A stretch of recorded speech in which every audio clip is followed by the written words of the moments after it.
Welcome back, survivors. I'm the SurvivalVis, and we return Carnivores Dinosaur Hunt. So, as we've been going through, I think we're ready to tackle Delphius Hills in the Fog. I think, though, I'm going to switch to the basic rifle and just, fully upgraded. We'll use that. Player upgrades, might as well get everything, because we do have a lot of points opened up as well. So probably just... Actually, no, let me also take the revolver out, because that'll be pretty handy. I could take a few things, actually, because, like, let's say I want to keep the 90% bonus. Yeah, so 92%, that should still be pretty... No, but then I lose that. Okay, maybe I'll... ditch the smell so I can get the Ceratosaurus and the Stego. I'm going to go back to a little bit more vanilla terms for what we're hunting, and we have, what, maybe 1 here, 2, 3, 4, 5... About 5 episodes before we have, like, all the maps and we visited each once. So we'll try to aim for that. And there are a few things I do need to mention with this episode and a little bit more talk with Dinosaur Hunt, but I figure let's get into a hunt and then I'll go over them. And probably the big thing I got to start with is, like, examining the scope of Carnivores Dinosaur Hunt. Because, like, last episode and last week I was talking about how this is an arcade hunter. And kind of that is going to also limit what can kind of be done with it and what changes could come to the game. Like, being the arcade hunter it's more of a casual experience. It's not going to get super deep in some hunting mechanics that I can get. So it is understanding to, like, put a limit on... Actually, I should check and see. How do I get... Oh, okay, it's just number 2. Good to know. Okay, looks like... I think Ankylosaurus, Stegosaurus. Like, being the arcade hunter, mechanics like actually tracking the animals, getting more information about them, stuff like that. I can see not, like, getting big, huge systems like we've seen in... Well, I shouldn't even say call them huge or big, but more dedicated systems like the Hunter or even Way of the Hunter, which I am... I'm pleasantly surprised how Way of the Hunter has been going for just the first 2 episodes, and I really want to play more of that. For Carnivores Dinosaur Hunt, it's trying to think of what can kind of be done concerning the systems it has now and its framework. I don't really see it being able to go up or ever reaching that hardcore focused dinosaur hunting game that the community would really love it as, or would love to get. It's going to probably be more of...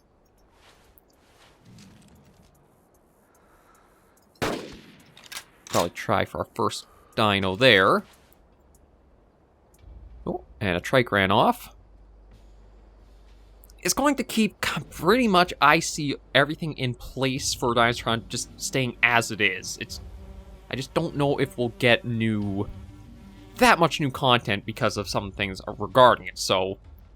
But I think it can go into more detail with what systems are present.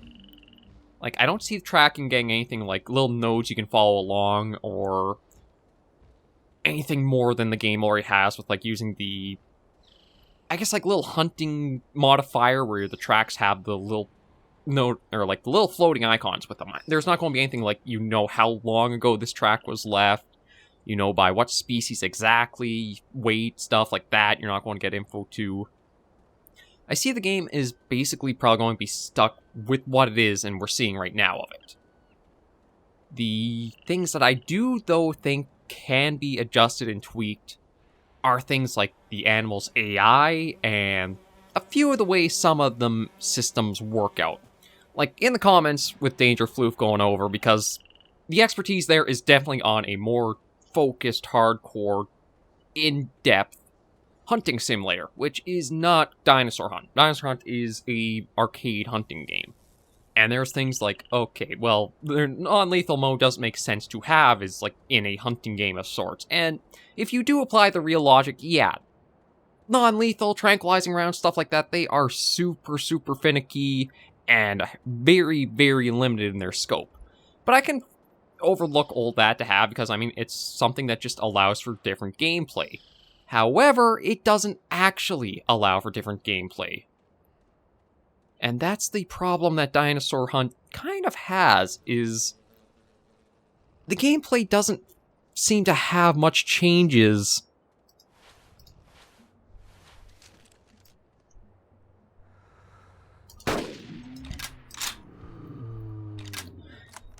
there's not really much difference if you have, like, lethal mode or non-lethal mode selected. It's not like one has benefits over the other or harsh negatives or what have you. It's just, like, a lot of what has been done with the game can kind of feel a bit shallow for really trying to make new updates for it. Like, with the lethal mode and the non-lethal mode, there's no impact around that. Non-lethal mode doesn't give you any greater points or benefits or incentives to use it, and the only difference lethal mode gives over it is if it's a kill shot, you see the bloody tracks left behind. But you don't even need those as an indication, because the icon of where the dino goes down just pops up on the minimap anyway. So it's, again, it's almost like it's trying to say, here's new stuff, but it's not actually anything of substance there. I think that's one of the reasons why the DLC has hit a little bit rough with people is we've been so craving something truly new and unique for Carnivores, and it's not really unique because it was the store assets. Now, going on to the DLC 2, I kind of been reading up and hearing a little bit that in some regards they are kind of like reskin Rexes, but in other ways they aren't. They do have mortal... The Carnivores and the Giganotosaurus have specific mortal zones to try aiming for. But I'm not 100% certain where those are.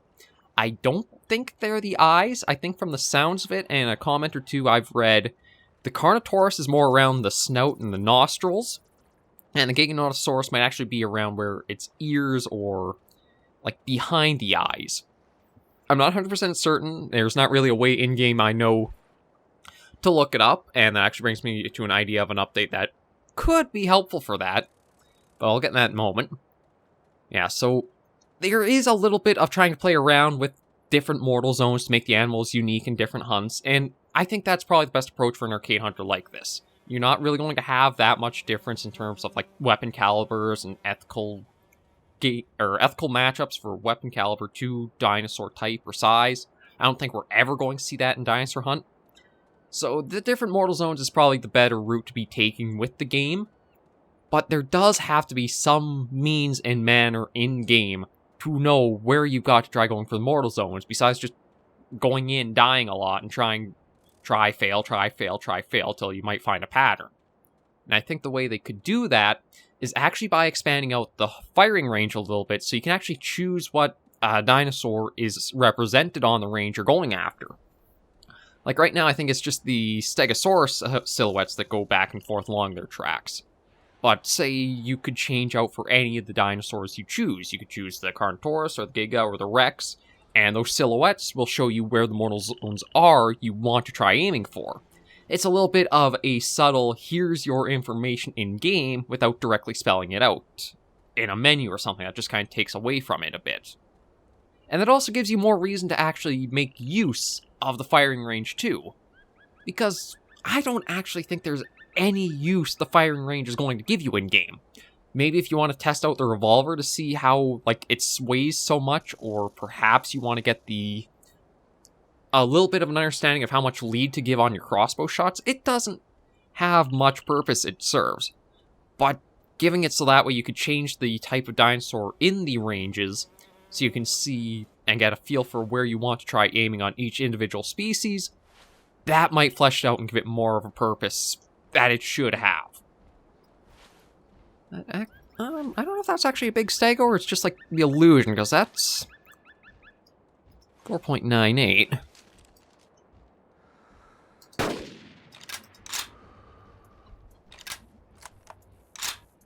I do just want to be a bit careful, because, I mean, this is still a fog map. So, I don't know what could all be lurking around here. I'd also want to be careful because I'm taking down the herbivores. That might bring out the hungry Ceratosauruses, because they are on the map. I can't remember. I think I've got everything to defaults for Delpheus Hills at Fog.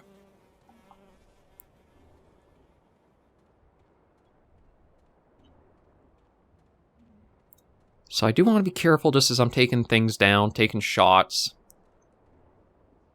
But this is another one where Like, I know the animals have been given some more sounds than they had on, like, oh, you're another bad implementation of, here's new, but almost like trying to trick you with new.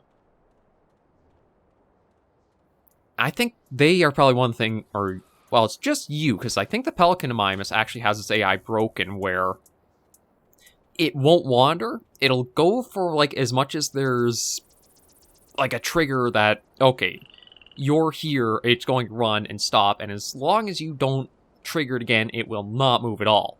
Whereas the Gallimimus, there you are, is basically the opposite, where as long as you keep moving and going about, it keeps following you and stalking you around like that. It's not a good way to try to say, okay, yeah, there's more life on the maps, here's a species, and look, you see it everywhere.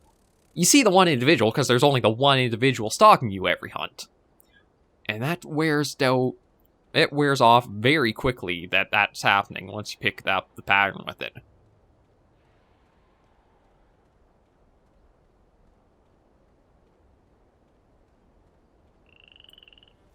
But again, I think right now it's just waiting to see how Dinosaur Hunt does anything, if at all, with its DLC.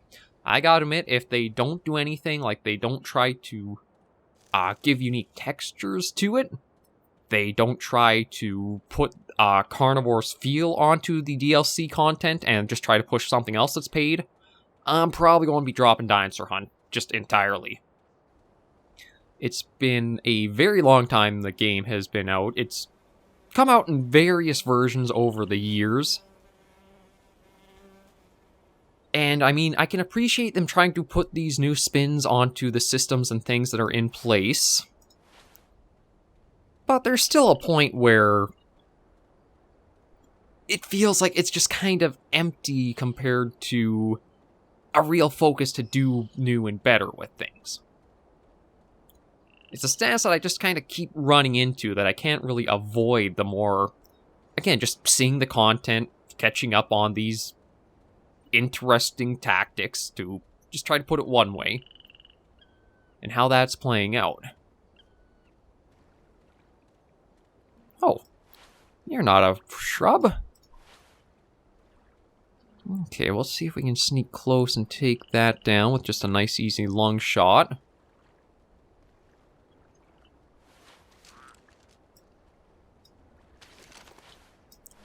Actually, okay, I think I'm looking at the tail there. And there is some things...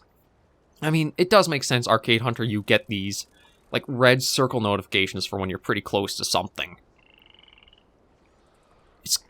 That's probably the big thing is... I don't think it's fair to try to put Dinosaur Hunt as, like...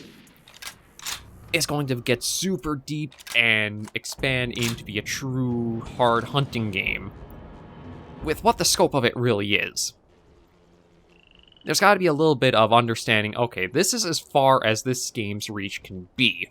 But then, with recognize that, it's also looking back in that reach of, okay, what can be done with... Oh, didn't even hear it over there. That is, again, one thing I feel like we need is more just idle ambient sounds of the dinosaurs walking, sniffing. Just kind of make it so that way they are present in the map. I mean, I could understand, okay, if it was actually stalking me or trying to get closer to hunt, yeah, it would be quiet in its movements, I would pick it up. But that, again, it just feels like I should have picked up a little sooner there, but we'll try going in for another hunt. I think the regular rifle is doing fairly well. I might just take off the Ceratosaurus because I don't really need that. Well, you know what, I guess I'll plunk that on anyway. I just check modify. Okay, so they're down to rare. They're not as scarce. They're about the same population of the trike. And then another thing, I know it's been commented a lot, and I agree too. I think only once you have the pro license unlocked, should you be able to go in and actually modify the hunts and choose your species. It's because it feels like that's such an unnecessary thing now for the game. Like, the pro license doesn't really do anything now that you can just modify the very most basic hunts and bring any dinosaur you've unlocked to any map.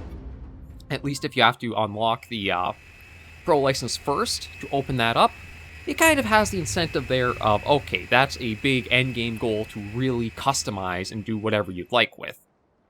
Which basically, does turn into like sandbox hunts, and that is something that there's a good incentive to want to go for and try to get.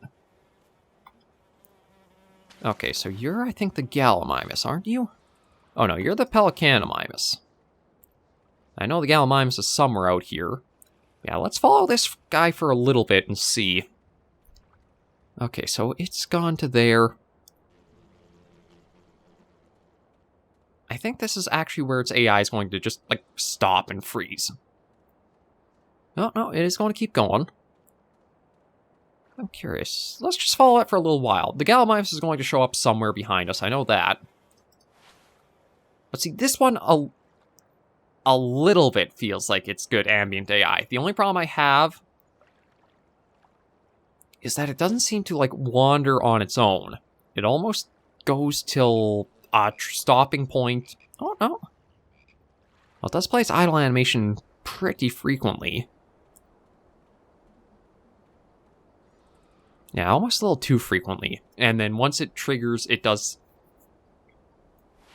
Yeah, see, you can tell how his AI works exactly. So we're at 58. I'm guessing once we get maybe, like, within 50, he'll pick us up.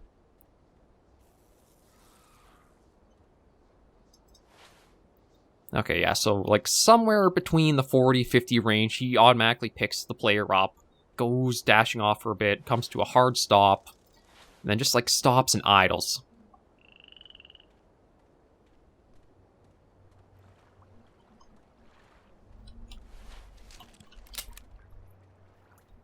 And I don't think it wanders on its own. I think it... Or if it does... Well, speaking of the other one... yeah, see, it doesn't really wander that much. It just kind of gets stuck and frozen. I think those are stego tracks. Before I got distracted going into more of, like, how that AI could just be expanded or developed a little bit better to feel more like a natural animal on the island than almost like an animatronic. Figuring out what is within the game's scope and reach and what can be done to help flesh it out more to be... Oh! God, when these guys go to sleep, you do not see them at all in the...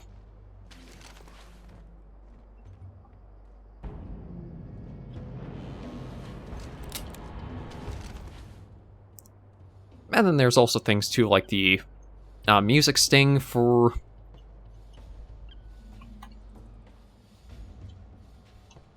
Oh, God, you again. God, I swear, almost at the start of every hunt, I gotta use a round just to put him down, so that way I don't have to keep getting scared by it.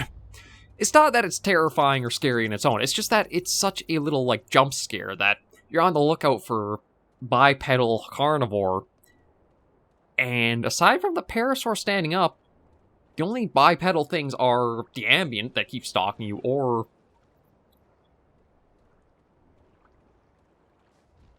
Nope. Well, we got an ankylosaur. We might be able to get the Anky, because we're pretty close range. Of course, you had to turn at the last moment there when I was readying the shot. Oh.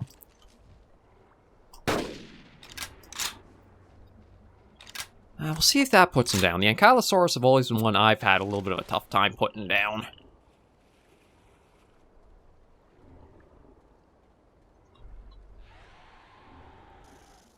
I think... No, yeah. Pteranodons can actually see pretty well in the fog skies. I'm not surprised at that, just because of how difficult it gets to see, like, around you with the fog layered on.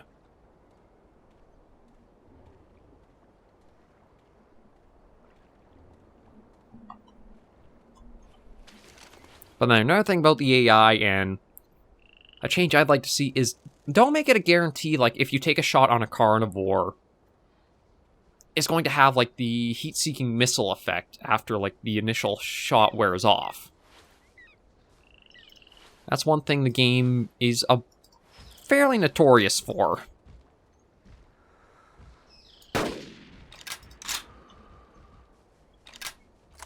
And something I think could... I don't know how easy of a fix would be because of how you'd have to, like, change the AI itself and go into that. But something I feel like does take a lot out of the hunts is...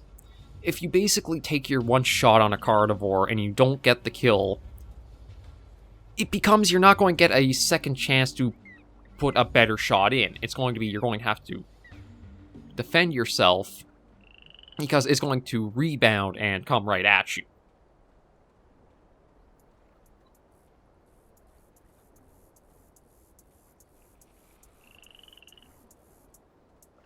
Let's just snag the bit for that.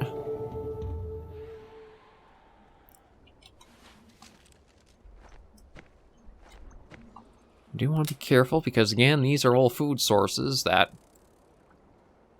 well, that's actually another thing that if you were to use lethal hunting, I could see also having a bigger, like, pull for carnivores come in, or actually it triggers carnivores to have the ability to, like, get pulled to your kills. Because if all you do is put the animal to sleep, I don't know how a carnivore would really, like, pick that up as, like, through scent or anything that's a free meal. Now, if you do lethal hunting, they could smell it, and there's a reason why you could use that almost like a baiting technique. Again, it's trying to recognize and keep in mind the scope the game has currently, what can be done with it, and also seeing what might be beyond and out of reach for it.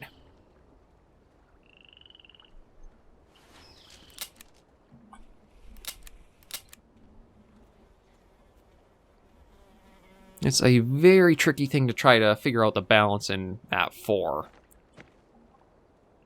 And I'm going to just try to get 1 or 2 more animals, and then we'll wrap this episode up, just because I do need to mind the time. But I think if we just keep going at the one map for the next few videos, by the end of next week, we'll have all the maps hunted once, and then we can start going into, like, comment-suggested hunts and stuff like that. Bring in a few weeks or so of that, maybe, and then change on to another series.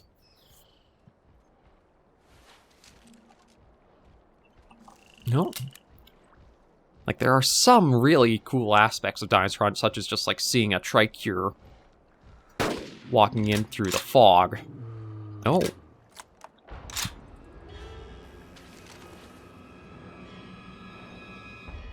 Okay, there's still something possibly in the area.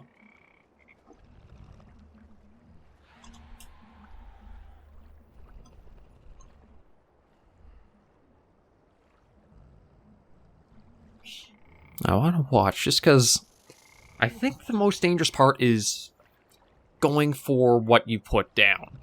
Because on the one hand, you kind of tunnel vision to just focusing on collecting your kill, and that might blind you to dangers around you. Such as, well, earlier this episode, the Ceratosaurus coming out and getting me.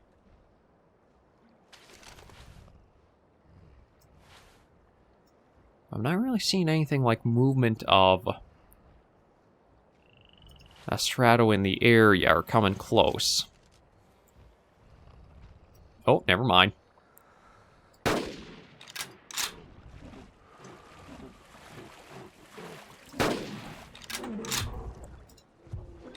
Now, see, I don't know if he was actually coming towards us, or it's just like how the AI is, where on the one shot, it starts triggering like a panic run, and then it'd only be after it would come after us. Now I've got you two down. I don't know if anything else would be coming in or not.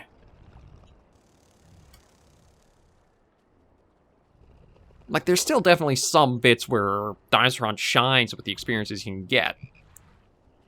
But I think it's because those experiences can be a bit between, or, well, few and far between. There's a gap for it.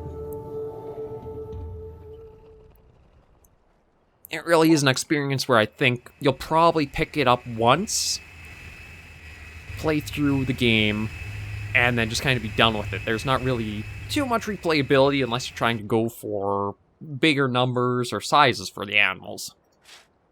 Yeah, so I'll need the 4 animals, but we did sneak in a little bit in.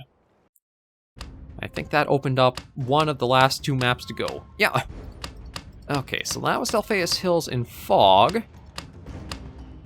So now we'll go on to Bismachi Rocks, and this will be interesting because we might look at getting ourselves the Rex out. Now the Rex, I think that's... Actually, I can probably bring it up right now in the Modify menu. Yeah, it can only be on 1 T-Rex on an island, which, again, is something that's one of those, why is only one allowed on the island? It's a weird thing to have. But anyway, we'll tackle that next episode. For now, though, thank you guys so much for joining me on this episode of Carnivores Dinosaur Hunt. If you did like the video, be sure to give it a like, and if you have any comments, tips, or tricks, be sure in the comments right down below. Oh, excuse me there. And until I do see you in the next video or episode, survivors, please remember, as always, to take care, stay alive, and happy hunting.